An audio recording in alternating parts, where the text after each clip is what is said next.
अस्सलाम वालेकुम रहमतुल्लाह। आज के इस लेक्चर में हम डिस्कस करेंगे एक्स रे डिफ्रैक्शन की एक सीरीज ऑफ लेक्चर जो हम इससे पहले ऑलरेडी डिस्कशन इस पे चल रही है। आज हम एक बहुत इंपॉर्टेंट एक थ्योरेटिकल बैकग्राउंड डिस्कस करेंगे एक्सआरडी का, एक्स रे डिफ्रैक्शन का, और वो है ब्रैग्स लॉ। ब्रैग लॉ बहुत अहम है, ऑल्दो कि हम इसे प्राइमरी फिजिक्स में यानी आप मैट्रिक और एफएससी की सतह पे वो फिजिक्स से डिस्कस करती है ब्रैग लॉ को। तो आप यूं समझें कि वो जो फिजिक्स में आपने ब्रैग लॉ पढ़ा था, एक्सरे डिफ्रैक्शन के अंदर इस लॉ की प्रैक्टिकल एक एप्लीकेशन है, जहां पे हम इस लॉ को अप्लाई करके इससे हम एक एज अ इंजीनियरिंग टूल इसे हम यूटिलाइज कर रहे होते हैं। तो आज हम ये डिस्कस करेंगे कि जो ब्रैग लॉ है ये क्या क्या है, यानी इसकी डेफिनेशन क्या है, इसका थ्योरेटिकल बैकग्राउंड क्या है, और ये एक्सआरडी से कैसे रिलेटेड है कि एक्सआरडी का जो पूरा फिनोमेना है, एक्सरे डिफ्रैक्शन का जो पूरा फिनोमेना है, वो इसके ऊपर कैसे बेस करता है। तो आप अज्यूम करें कि आपके पास एक क्रिस्टलाइन मटेरियल है, क्रिस्टलाइन सैंपल है, और जिसमें एटम्स एक खास तरतीब से पड़े हुए हैं। तो ये एक एटम है, ये है, ये है, ये है, ये लैटिस स्पेस के अंदर ये एटम पड़े हुए हैं, और ये प्लेन ए है, दूसरा प्लेन बी है, और ये तीन प्लेन मैंने आपके सामने ड्रॉ किए हैं कि ये तीन प्लेन्स हैं जो कि आपस में पैरेलल हैं। अच्छा, इन प्लेन्स के दरमियान जो डिस्टेंस है, यानी प्लेन ए और प्लेन बी के दरमियान या बी और सी के दरमियान, इसे हमने कहा है कि ये डी है। डी यानी इंटरप्लेनर स्पेसिंग है कि पैरेलल प्लेन्स जितने भी हैं इनके दरमियान किसी भी क्रिस्टल स्ट्रक्चर के दो पैरेलल प्लेन्स के दरमियान जो डिस्टेंस है, यहाँ पे हम कह रहे हैं कि ये डी है। और बाद लोग इसे डी एच के एल भी कहते हैं। एच के एल का मतलब ये है कि ये जो प्लेनर इंडिसेस हैं, ये आप अगर मटेरियल साइंस आपका बैकग्राउंड है या वैसे भी आप एक्सआरडी के स्टूडेंट हैं तो आपको पता होगा कि ये इंडिसेस क्या हैं। अदरवाइज हम इस पे एक अलग से लेक्चर बनाएंगे कि ये एच के एल होते क्या हैं। ओके, तो ये बेसिकली डी एच के एल या डी इंटरप्लेनर स्पेसिंग होता है। तो आपके पास ये एक मटेरियल था, एक सैंपल था, जिसे आपने अपनी एक्सआरडी मशीन के अंदर रखा और आपने इसे करेक्टराइज करना चाहा। वो एक्सआरडी जो हम इससे पहले पढ़ चुके हैं कि कैसे प्रोड्यूस करते हैं, वो एक्सआरडी फॉल कराते हैं सैंपल के ऊपर।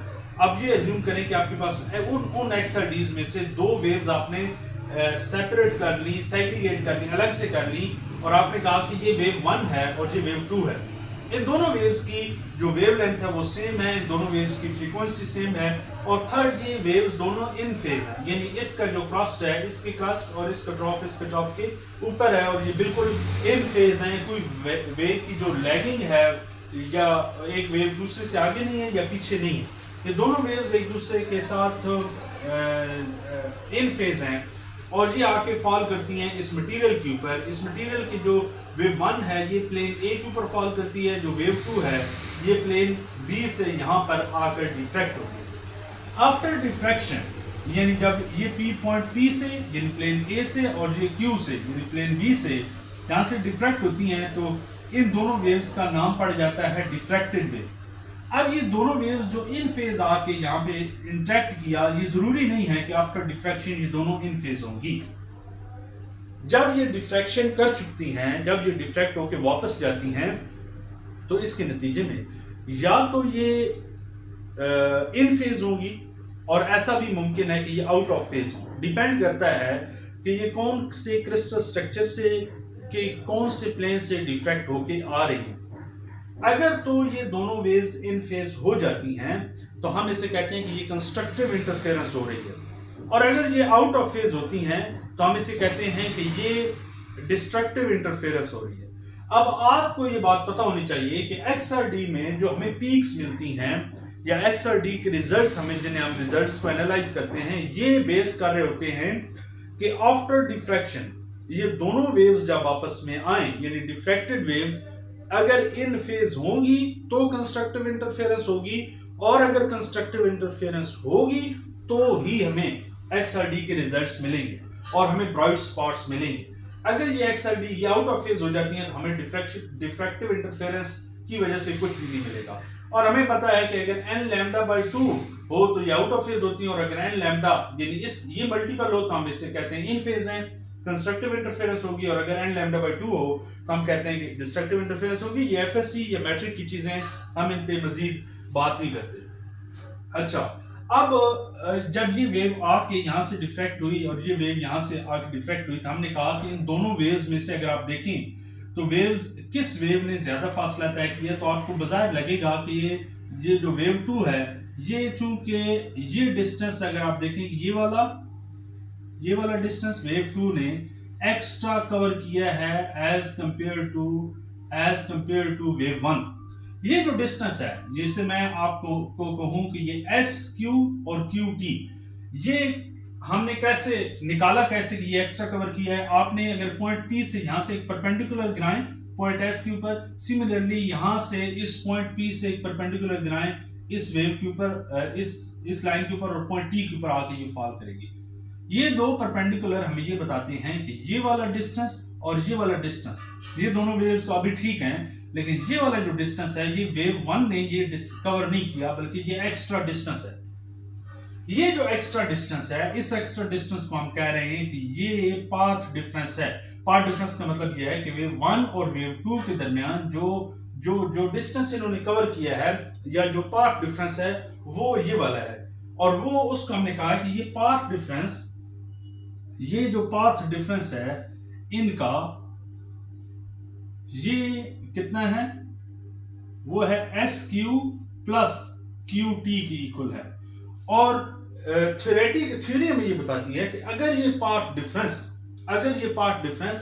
एन लैम्डा के इक्वल हो, n lambda 2d sine n lambda के इक्वल हो, यानी कि 2d, अगर ये पाथ डिफरेंस एन लैम्डा के इक्वल हो तो फिर कंस्ट्रक्टिव इंटरफेरेंस होगी, और अगर ये पाथ डिफरेंस एन लैम्डा बल्कि नहीं एन लैम्डा बाई 2 हो तो डिस्ट्रक्टिव इंटरफेरेंस होगी। अब XRD के रिजल्ट्स में हम चूंकि बात कर रहे होते हैं कि हमने वो रिजल्ट्स देखने हैं जिनके नतीजे में हमें पीक्स मिल रही होती हैं और ब्राइट स्पॉट्स मिलते हैं जिसमें हमें कंस्ट्रक्टिव इंटरफेरेंस मिलती है। तो हमने इस पाथ डिफरेंस को करना है कि ये एन लैम्डा के जब इक्वल आएगा तो हमें कंस्ट्रक्टिव इंटरफेरेंस मिलेगी और हमारे पास XRD की पीक्स आना विजिबल होंगी। अच्छा, अब ये जो एन लैम्डा है, ये तो बात दुरुस्त है इस पाथ डिफरेंस को। अगर इसकी ज्योमेट्री आप देखें, इस ट्रायंगुलर ज्योमेट्री देखें आप, तो आपके पास इस तरह की कोई शेप बनेगी, इस तरह की कोई एक, ये राइट एंगल है, आपने परपेंडिकुलर गिराया है, यहाँ पे आपके पास थीटा है, ये आपके पास पॉइंट क्यू है, ये आपके पास पॉइंट पी है, और ये आपके पास एस है। तो यहाँ पे देखें कि अगर आपने ये वाला डिस्टेंस निकालना है तो ये इस थीटा के बिल्कुल अपोजिट साइड है, तो ये इसका मतलब है कि ये इसका परपेंडिकुलर है, ये राइट एंगल ट्रायंगल की ये परपेंडिकुलर साइड है। तो अगर हमने ये वाली साइड निकालनी है कि ये कितनी है, तो हमें पता है, ट्रिग्नोमेट्रिक रेशियो लगाएं कि sine theta is equal to किसकी इक्वल होता है, परपेंडिकुलर ओवर हाइपोटेन्यूज। अब हाइपोटेन्यूज इसका ये है पी क्यू, तो परपेंडिकुलर हमारे पास एस क्यू है, S Q over hypotenuse P Q. अब जो पी क्यू है, यानी यहां से लेकर यहां तक ये पी क्यू है, तो पी क्यू हमने कहा कि इंटरप्लेनर स्पेसिंग है, यानी ये डी है, तो डी और ये ऊपर एस क्यू हमने निकालना है, ये उसी तरह लिखेंगे ये साइन थीटा। यहां से हमने ये देखा कि एस क्यू जो है ये इज इक्वल टू, इस डी को अगर इधर ले आए, आपको इस डी को इधर ले आए तो ये आ जाएगा डी साइन थीटा। इसका मतलब ये है कि ये S Q D sine theta की इक्वल है, और अगर आप कहें कि ये वाला क्यू टी, तो ये अलग ट्रायंगल से ये भी डी साइन थीटा की इक्वल है। तो ये जो टोटल डिस्टेंस है, ये जो S Q plus Q T, ये हमें पाथ डिफरेंस है, ये हमारे पास है d sine theta plus b sine theta,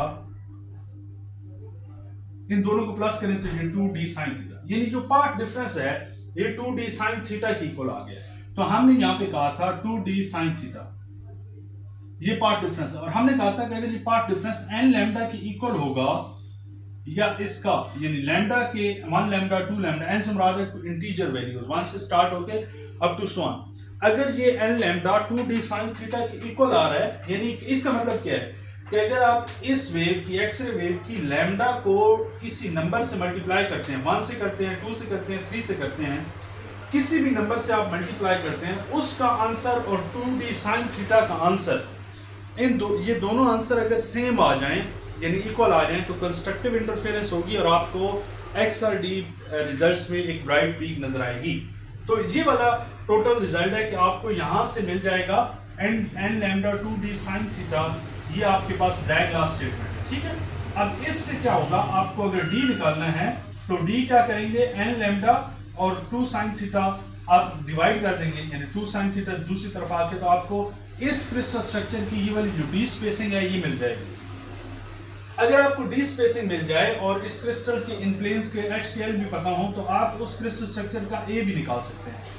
a कहते हैं लैटिस पैरामीटर को, कि आपके पास अगर let's suppose cubic crystal structure है, तो इस क्यूबिक की ये वाली जो एक एज लेंथ है, इसे हम कहते हैं कि ये a है, लैटिस पैरामीटर। तो आप a निकाल सकते हैं। अगर आपको a भी पता चल जाए, d भी पता चल जाए, तो आप इन रिजल्ट से आप बहुत सारे दीगर रिजल्ट, अगर थीटा आप निकालना चाहते हैं तो आपके पास HKL हो, या अगर आपके पास थीटा हो, a हो, लैम्डा हो, तो आप HKL निकाल सकते हैं। तो ये वो टोटली ये वाली सारी चीजें हम एक्स और डी से निकाल रहे होते हैं। तो आज के लेक्चर में हमने ये डिस्कस करना था कि ब्रैग लॉ जो है ये हमें कैसे हेल्पफुल है, कि एक्स और डी के रिजल्ट्स में हमें कैसे हेल्प आउट करता है कि हम ये चीजें निकालें। तो आपने देखा कि हमने एक्स और डी के ब्रैग लॉ को देखा कि ये कैसे, इसकी कंस्ट्रक्शन क्या है, कैसे ये वर्क कैसे करता है। हमने ये देखा कि इसमें d कैसे निकालते हैं, d का फार्मूला यहाँ से आ गया। फिर हमने लैटिस पैरामीटर, जो हम एक्स और डी के रिजल्ट से हम लैटिस पैरामीटर भी क्रिस्टल स्ट्रक्चर का निकालते हैं, उसको भी हमने देख लिया। अगले लेक्चर में हम रेसिप्रोकल लैटिस को डिस्कस करेंगे, उस वक्त मिलते हैं। तब तक के लिए अल्लाह हाफिज़। आखिरी रिक्वेस्ट कि अगर आपने हमारे चैनल को अभी तक सब्सक्राइब नहीं किया तो ज़रूर सब्सक्राइब कीजिए, और अगर इस हवाले से आपकी कोई सजेशन हो, आपका कोई क्वेश्चन हो, तो आप कमेंट सेक्शन में हमसे पूछ सकते हैं। Thank you so much. अल्लाह हाफिज़।